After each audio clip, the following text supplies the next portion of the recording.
Do you want to know why professional sports franchises want to be in or near Austin? That this is the place to be? And the answer is because Austin FC just gave them the roadmap. Austin FC and the data, and you're not even going to believe it. It's off the charts. But the one professional franchise that is here, the only professional franchise that's ever been here, that's brand new by itself, just gave every other sports organization, every other sports league, whatever the sport, the roadmap and the evidence why you want to be here. It's easy money. Few pro sports markets, none of them the size of this market, can produce economically like what's just come out. None of them.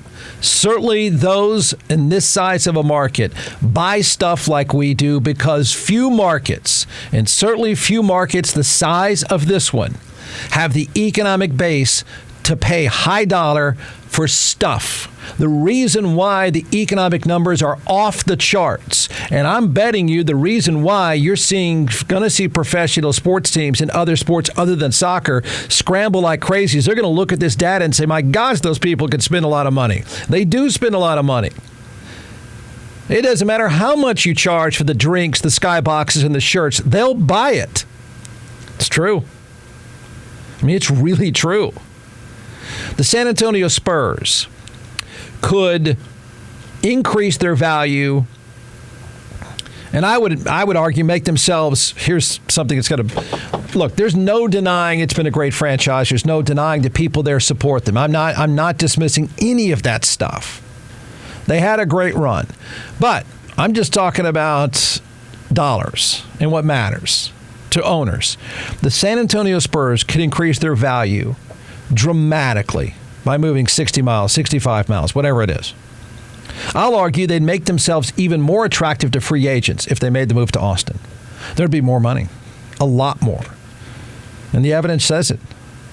If they moved 60, 65 miles down the road, and let's say they played at the Moody Center in Austin, the Spurs might be able to increase the value of the franchise by easily 25 to 50%, if not more.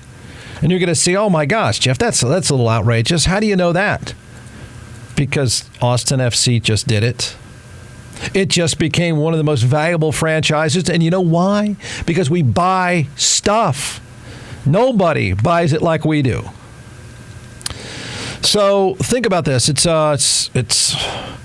I mean, even I'm surprised. You could say, well, it's a great soccer town. Sure, yeah. I mean, there are other cities that love soccer. It is a knowledgeable soccer town, no doubt. But other places like soccer. San Antonio likes basketball. There's no championships from this franchise. Brand new franchise. What are they, 4 years old? And I go to the games. I go to the games a lot. I take my kids. They do a good job. It's a lot of fun. But the economic numbers are off the charts. It's unbelievable what kind of investment this has turned into already. And it's because of the market. They have no championships. They're pretty good, not great. I would argue, not to nerd out on soccer, that I'd like to see them spend a little bit more money on the roster itself. But they're good. They're good. The team playing in a stadium that holds less than $25,000 is basically a startup franchise that was able to increase its value $170 million in a year. That's in less than 25,000 seat stadium. Now, where do you think that money is coming? Where do you think that value is coming from? It's a ridiculously wealthy market. So I know that this story is going to go mainstream, more mainstream. It should go, and you're going to hear more buzz about, well, maybe we should try. Maybe we should go there. Maybe we should make that move. Yeah. If you owned a team, you'd make the move. So it's a ridiculously wealthy market. Sports is about entertainment and disposable income. Okay, it's not about knowing the game. It's not about being passionate about the game.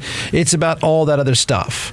Few places, okay, can sell booze, club memberships, skyboxes, and jerseys like Austin. And the evidence is now pretty clear.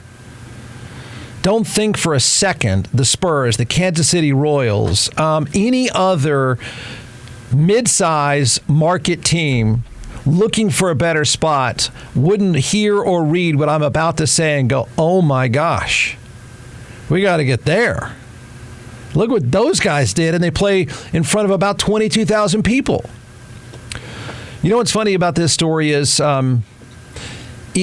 it's all the stuff we Austinites have complained about, cost of living and all that stuff, is gold in the sports business. Gold. The dude that owns the Austin FC has struck gold. I knew it when the MLS, and I think this is going to ring true for baseball too, and possibly the NFL, and certainly a team down the road in the NBA. But I knew the MLS was trying to figure out any way to configure a chance to be in this market. And they did it brilliantly, and the owner of the franchise has done it brilliantly and made sure that he was in the perfect spot. All that stuff worked, but the market has to be able to contribute for it all to work out. And and this is no lie now, there are very few sports markets that make the kind of money he's made here in Austin. Story out today, it's in thestatesman.com if you want to check it out. It says Austin FC is now ranked as one of the most valuable soccer teams in the world. Wait, we've been doing it 4 years. It's because people spend like crazy here. It's a blast. You can see it. You can see it when you go. There's no object. Here's what the story says. Still new to the world soccer scene, Austin FC is now going toe-to-toe with long-standing clubs worldwide as the club made its debut on the list of most valuable soccer teams on earth. The list sees Austin FC in at 21 on a list that features 50 clubs from around the world with an estimated value. You ready for it? What would you think that team would be worth? The franchise would be worth? Now, it's hard to figure out. Value, of course, is what somebody's willing to pay. I know this is on paper, but what would you think the Austin FC franchise is worth using the metrics now that are out today? If you said $100 million, that would seem, I think most of us would have guessed $100 million, a few $100 million, maybe. It's almost $1 billion already. It's $800 million. Now, I know that's not the Cowboys. I know that's not Manchester United. I know that's not a few teams. It's a mid-market. It's in a stadium that holds less than 25,000, and they've only been around less than 4 years, or almost 4 years now.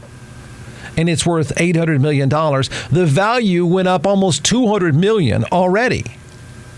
That's why everyone wants to be here. They just can't figure out how to pull it off. So the value of Austin FC now is at $800 million in its fourth season. It is the youngest franchise on the list by a sizable margin. Nobody's even close in terms of being a startup franchise that has made this list. The top 5 teams in this year's rankings follow: Manchester United, that's $6.2 billion. Real Madrid, $6 billion. Barcelona, $5.28 billion. Liverpool, $5.11 billion. Bayern Munich, $4.8 billion. Blah, blah, blah, blah, blah. 5 teams were ranked ahead of Austin FC in the MLS. They are 2 teams in LA, Atlanta, Miami, Lionel Messi, and New York. That's it. In fact, at the current pace, Austin will probably shoot up this list and be the second most valuable franchise in MLS in less than 5 years because it's increasing at $200 million a year. Austin FC's value reportedly is now $800 million. It's a 30% increase year to year. Every year, the value is going up 30%. The reason is because we spend like crazy. No market does what we do. You'd say, well, I mean, there's fans all over. That's not the point. The point is you put a jersey out there. Can I charge maximum value and sell them? Put a beer and food out there and skyboxes and club memberships. Can I do maximum value and sell them? And the answer is clearly yes. And it really is remarkable. And I'm not denying that they're doing a good job. I mean, it's easy. It's an easy place to watch a game. It's a fun place to watch a game. There's a cool vibe to it and all that stuff. But at the end of the day, there are a lot of places where people love sports. There are very few places where people will spend money like here. That's what matters to an owner. If you're the San Antonio Spurs, and I know you love the people love you, I get all that. But at some point, you'd scratch your head and say, that dude took a $100 million investment, has a tiny stadium, and is worth almost $1 billion. He's on a list of the most valuable franchises in the world already. I need some of that. 2021, the team's estimated revenue was $50 million. Okay, in 2021, revenue last year was at $100 million. They've been in around 2.5 years. Look at that growth. Austin FC is at $800 million, an increase from $575 million 2 years ago. According to the MLS, Sebastian Derussy, a very, very good player for Austin FC, really is the fourth most purchased jersey in the league. Let's see. Austin FC boasts the 11th best attendance record in the MLS, despite having a small stadium. Holds less than 25,000. Why does all this matter? I mean, to some people, and Austinites would say, well, see, here's the problem in Austin. Everything is expensive. But the truth is, value is what we're willing to pay. I just don't know how long other teams in other sports can ignore this ridiculous return on investment already. I mean, it's a spectacular return. I mean, you're talking about one of the 50 most valuable franchises in the world, and it's a startup team. And it's not that they're any better than English Premier Leagues, or not even close. They'll probably be, maybe at the end of this year, top 10 of the MLS in terms of on-field product. I mean, no market this size can touch the kind of money that is spent here. And there's no championships to show for it, but that's not what it's about. It's about the ability of the market, the value of the market. This is why I think the NFL would say, yeah, right on, right on. It's hard to believe it would be the Chiefs. I think the NFL expands. I don't think the NFL is going to expand here, but I do think somebody's going to be disgruntled somewhere else in the NFL and say, hey, that dude did it with a soccer team in 3 years. Imagine what we could do with a football team. I can't imagine if you own the Spurs, again, you couldn't ignore this too much longer, especially knowing you have the best young player in the NBA. And I would submit to you that, free agents is the business of the NBA. And free agency is really about money and where somebody wants to live. And if you wanted to hang on to a young superstar and be able to recruit talent around a young superstar, it'd be hard to not want to be in Austin. The money that is spent, the market itself, the city itself, and the amount of money the franchise could make. It's impossible to ignore. Now, do that. You can take everything I just said. I mean, the data is the data. And you can take everything I've just said and say, well, Jeff, it's terrible. It's not just about the money. Yes, it is. To ownership groups, it's absolutely about the money. I mean, imagine 5 years ago. One, most people said, oh, a soccer franchise, who cares? But imagine 5 years ago, even I had a pretty good idea it would be a good market. Imagine telling anyone you'd have one of the 50 most valuable franchises on the planet that is soon going to be one that is much or worth more than teams in New York and Los Angeles.